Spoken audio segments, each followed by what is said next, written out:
পুলিশের সাবেক আইজিবি বেনজিরের যে পরিমাণ সম্পদ আছে সেটা যদি আপনি শুনেন তাহলে কিন্তু অবাক হয়ে যাবেন। একজন পুলিশের আইজিবির এত পরিমাণ টাকা কি করে হয়, এইগুলা যখনই প্রশাসনের সামনে এবং দুদকের সামনে বিশেষ করে সবাই জানতে পারতেছিল, তখনই কিন্তু এই বেনজিরের সাথে ঘটনাটা ঘটে। অর্থাৎ দুদক কিন্তু ইনভেস্টিগেশনে নামে। সো ইনভেস্টিগেশনে নামার পর কিন্তু সত্যতা মিলে এবং বাংলাদেশের বিভিন্ন স্থানে আনাচে কুনাচে অর্থাৎ প্রত্যেকটা প্লেসে তার সম্পদ কিন্তু অ্যাভেলেবেল ছিল এবং এই সম্পদগুলো যে কিনছে তার নিজের নামে না কিনে অন্য পরিবারের অন্য সদস্যর নামে কিন্তু কিনা হয়েছে। কেন? কারণ যেহেতু উনি পুলিশের আইজিপি ছিল, উনি কিন্তু আইন বিষয়ে অবগত ছিল এবং জানতো যে কোনো কারণে যদি দুদক বা অন্য কোনো কেউ জেনে যায় এই সম্পদের পরিমাণ, তাহলে হয়তো বা ওনার উপরে কোনো ইলিগ্যাল অ্যাকশন আসতে পারে বা কোনো চাপ ক্রিয়েট হতে পারে। এটার কারণে তার পরিবারের যে অন্য সদস্য আছে তাদের নামে কিন্তু এই জমির যে মালিকানা সেটা কিন্তু কিনে। কক্সবাজার বলেন, টাঙ্গাইল বলেন, গোপালগঞ্জ বলেন এবং বাংলাদেশে আরও আনাচে কুনাচে অর্থাৎ যেখানে পপুলার জায়গা সেখানেই কিন্তু এই বেনজিন জায়গা কিনছে। এখন এই যে জায়গাগুলো যেন কিনছে, কেনার পর ওনার জায়গা এরকমভাবে জায়গা কিনছে, ও নিজের জায়গায় যাইতো, দুদিন জায়গাটা পছন্দ হইতো তাহলে সেটা কিনে ফেলতো। যদি এই জমির মালিক যে প্রকৃত মালিক সে দুদিন বিক্রি না করতে চাইতো, তাহলে ওই থানার অধীনস্থনে যে পুলিশ আছে, পুলিশ দিয়ে কিন্তু ফোর্স করাইতো, বিভিন্ন প্রকার প্রেশার বা চাপ ক্রিয়েট করতো এই জমিটা বিক্রি করার জন্য। এভাবে কিন্তু একজন লোক তার নিজের জমি বিক্রি না করার শর্তেও কিন্তু বাধ্য হয়ে বিক্রি করতে হয়েছে।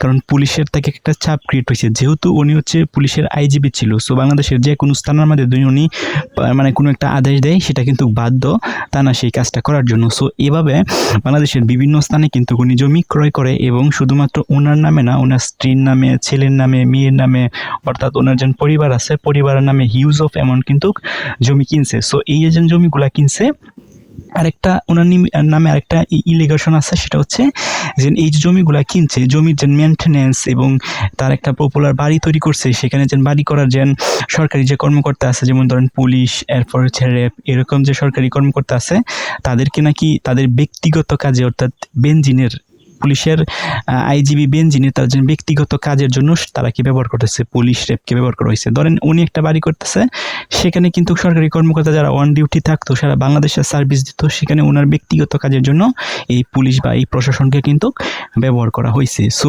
এই যে এই ইলিগেশনগুলো যে সময় চলে আসছে এবং দুদক যে সময় ইনভেস্টিগেশন করছে, তখন কিন্তু বেনজির কিন্তু জেনে গেছে যে ওনার আর রক্ষা নাই, বাধ্য হয়ে কিন্তু দেশ ত্যাগ করছে এবং পালিয়ে কিন্তু তার ছেলে, স্ত্রী এবং উনি সহ কিন্তু পালিয়ে বাংলাদেশ ত্যাগ করে চলে গেছিল। কারণ উনি জানে উনি যে পরিমাণ দুর্নীতি করছে সেটা যেহেতু দুদক ইনভেস্টিগেশনে নামছে, দুদক জেনে গেছে, তাহলে ওনার আর রক্ষা নাই।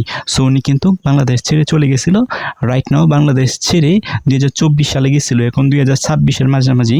এই একটা লং টাইমের পর কিন্তু আবার উনি ধরাই পড়ছি। খুব শীঘ্রই ওনাকে বাংলাদেশে নিয়ে আসা হবে এবং এটার বিচার কাজ সম্পূর্ণ করা হবে।